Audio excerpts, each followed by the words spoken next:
নমস্কার। Kolkata high court lower division assistant preliminary exam phase 1 2024 কোন মাসে হতে চলেছে?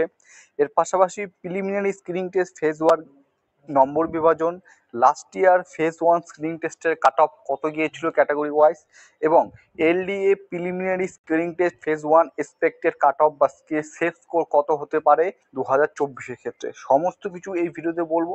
ভিডিওটি তোমরা অবশ্যই শেষ পর্যন্ত দেখার চেষ্টা করবে, ঠিক আছে? তো চলো, প্রথমত তোমাদের যেটা বলবো সেটা হচ্ছে কোন মাসে এক্সাম হতে চলেছে বা এক্সাম হওয়ার একটা সম্ভাবনা রয়েছে। তো এখানে তোমরা একটা জিনিস দেখে নাও, এলডিএর যে লাস্ট রিক্রুটমেন্ট বা লাস্ট নোটিফিকেশন যেটা এসেছিল সেটা হচ্ছে 2018 সালে।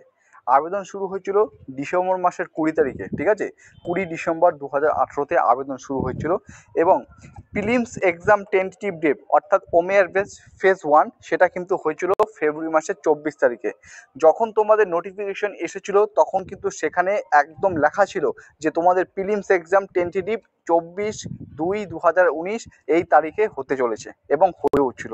কিন্তু এলডিএ নোটিফিকেশন 2024টি যদি একটু ভালো করে লক্ষ্য করো, সেখানে কিন্তু তোমরা এরূপ কোনো কিছু দেখতে পারবে না। আবেদন শুরু হয়েছে আগস্ট মাসের 5 তারিখে, সেটা আশা করছি প্রত্যেকেই জানো, এবং আবেদনের শেষ তারিখ ছিল হচ্ছে 26/8/2024, অর্থাৎ আগস্ট মাসের 26 তারিখ।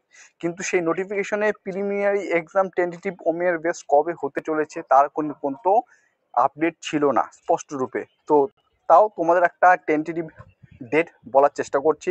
তো তোমরা প্রত্যেকে জানো আগস্ট মাসে ফর্ম ফিল আপ শেষ হয়েছে, আজকে হচ্ছে সেপ্টেম্বর মাসের 1 তারিখ। অক্টোবর মাস ছুটি আছে, পুজো রয়েছে। তো নভেম্বর মাসে কিন্তু তোমাদের এই এক্সামটা অর্থাৎ LDA preliminary screening test phase 1 এক্সামটা হওয়ার একটা বিরাট কিন্তু সুযোগ রয়েছে, ঠিক আছে? নভেম্বর 2024। চলো, নম্বর বিভাজন, আমাদের 2 নম্বর কোশ্চেন ছিল যেটা ছিল সেটা হচ্ছে নম্বর বিভাজন। তো নম্বর বিভাজনের কথা তোমরা বলি, তোমরা যদি নোটিফিকেশনটা একটু ভালো করে দেখো, এবার কিন্তু arithmetic, general knowledge, computer proficiency, general intelligence অর্থাৎ রিজনিং এবং ইংলিশ, এই 4টি টপিক থেকে প্রশ্ন আসবে। কিন্তু কোন টপিক থেকে কতগুলি করে কোশ্চেন থাকবে সেটা কিন্তু নোটিফিকেশনে স্পষ্ট করে উল্লেখ করা নেই, ঠিক আছে? হতে পারে জিকে থেকে 30-35টা আসলো, হতে পারে কম্পিউটার থেকে 10টি কোশ্চেন আসলো, হতে পারে ইংলিশ থেকে 20টি কোশ্চেন আসলো, ঠিক আছে? নির্দিষ্ট করে কিন্তু স্পষ্ট করে উল্লেখ নেই যে এই টপিক থেকে এত কোশ্চেন আসবে। সময় থাকবে 90 মিনিট, 100তে পরীক্ষা, 100টা কোশ্চেন থাকবে, প্রত্যেকটা কোশ্চেন কিন্তু ইংলিশে থাকবে, ঠিক আছে? এটা তোমরা একটু ভালো করে লক্ষ্য করবে, প্রত্যেকটা কোশ্চেন তোমাদের কিন্তু ইংলিশে থাকবে, আর প্রতিটি ভুল উত্তরের জন্য কিন্তু 1 নম্বর করে বাদ যাবে, ঠিক আছে? এটা একটু ভালো করে নজর রাখবে। কোশ্চেন 3 যেটা ছিল সেটা হচ্ছে লাস্ট ইয়ার কত কাট অফ গিয়েছিল প্রিলিমস। দেখো, প্রিলিমসের কথা আগে আমরা বলবো, পরবর্তীকালে আমরা মেইনসের কথা বলবো, কারণ প্রিলিমস আমাদের কোয়ালিফাই করতে হবে। প্রিলিমস কোয়ালিফাই করলেই কিন্তু পরবর্তীকালে মেইনস এক্সামের জন্য তুমি বসতে পারবে। তো prelims last year cut off গিয়েছিল জেনারেলদের ক্ষেত্রে 64, এসিদের ক্ষেত্রে 58, এসটিদের 27, ওবিসি এদের 56 এবং ওবিসি বিদের ক্ষেত্রে গিয়েছিল হচ্ছে 60। কিন্তু এবছর কিন্তু নোটিফিকেশনে একটু ব্যতিক্রম রয়েছে। কি ব্যতিক্রম রয়েছে সেটাও তোমাদের বলবো। তো এখন দেখো, দেখাচ্ছি তোমাদের 2024 LDA phase 1 preliminary screening test expected cut off বা সেফ স্কোর।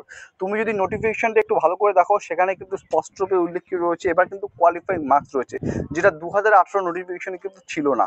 তো qualifying marks in preliminary screening test phase 1 2024 50%, অর্থাৎ 50% নম্বর তোমাকে পেতেই হবে, ঠিক আছে? 50% নম্বর পেলে তুমি পরবর্তী যে ফেজ 2 এক্সাম রয়েছে সেখানে কিন্তু তুমি এলিজিবল, ঠিক আছে?